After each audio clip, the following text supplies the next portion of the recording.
overlooked by the corporate mainstream media. And we serve as the voice to the Shofar Black community. Here we got Dr. Candace Matthews. A lot of these documents, looking at. We are committed to informing and educating through the power of media. This country is supposed to be about the land of the free for all. It has not been free for Black people, and we are tired. With our platform, we're helping to end injustice by exposing it. Join us in standing for excellence in journalism and serving our community. Download the African Diaspora News app today. Dumelang Absheni Ralocha Sanwanani Mulweni. My name is Naledi Mfoloe, and it is my absolute pleasure to welcome you to the latest edition of the African Diaspora News channel, where we unravel the stories that shape our world and our communities. Now, today we focused on the evolving dynamics within South African politics, particularly the recent statements from Andile Mngxitama, the leader of the Black First Land First, or rather the BLF, regarding his organization's role in supporting the MK party. Now, in a bold move, Andile announced that Black First Land First will act as a monitoring body for the MK party, ensuring that they implement their policies effectively. The necessary step, or what other steps does Black First Land First? Well, we are going to take active steps ourselves. We say, in fact, people must actually go into the white spaces. Like we call very openly for people to invade the suburbs, the beaches, these places which are remain secluded. We also, as a movement that take land seriously, we are not going to ask for permission from land thieves and government. We are going to organize land occupation of white-owned land, not squatter camps land and so on. Because only if we break white power, which rests on the ownership of land, can we deal with the race question. When you say, so just clarify two things. When you say invade suburbs or spaces that are the preserve of white people in South Africa, does that mean just physically, visibly be there but not take? And when you say take white land, what does that mean? We mean take. In fact, if you think about what happened with the Penny Sparrow, was her shock to see these black bodies in the spaces that she believes are white-owned, are white spaces. We say we need, as black people, to take over those spaces. So that's visibility. Visibility, but also occupation. There's no reason why we shouldn't go into someone's home. Well, in fact, there are a lot of homes in the city, in the suburbs, which are not occupied, and people are homeless. That should not be the case. You can't have a mansion standing there with nobody inside, and when we have homeless people, we have to address that question. Some of the ideological issues aside, what you're advocating is criminal. But racism is the biggest crime, and addressing it cannot be criminal.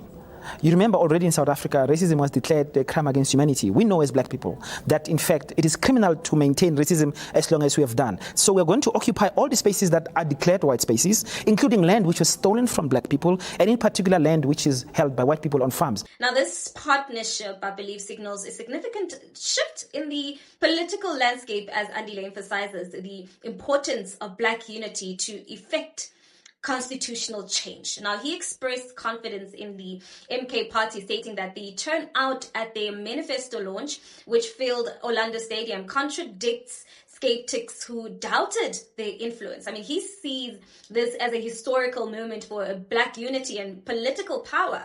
I mean, it's clear that Mngxitama is actually rallying behind the MK party, positioning Black First, Land First as a vital ally in their pursuit of political change.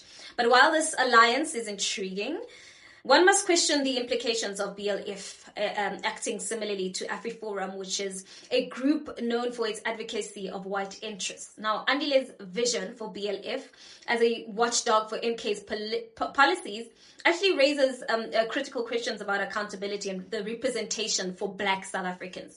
I mean, can BLF actually truly ensure that the MK party prioritizes the land question, which is, central to many black South Africans?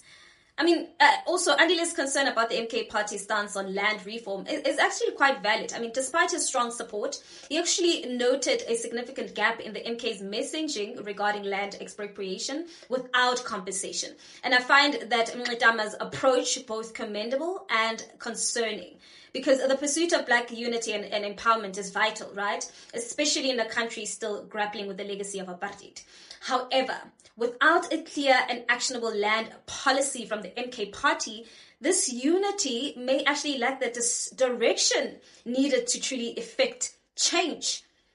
However, Mngxitama's announcement about the BLF transitioning into a non-governmental organization raises additional questions.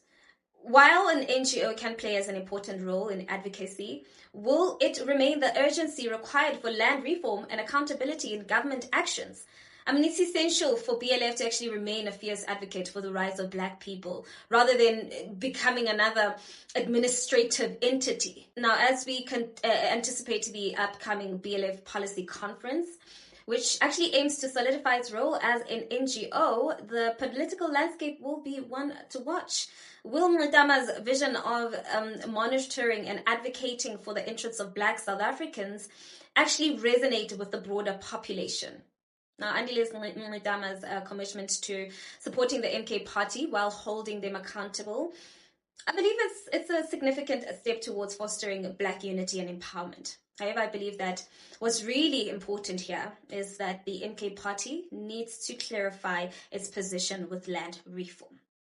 Now, let's hope for a political landscape that not only advocates for unity, but also takes concrete steps towards justice and equality for all South Africans. Now, that's just my opinion. We want to hear from you. What are your thoughts in regards to this? And while you're at it, please don't forget to give this video a thumbs up. That's it from me. Till we meet again.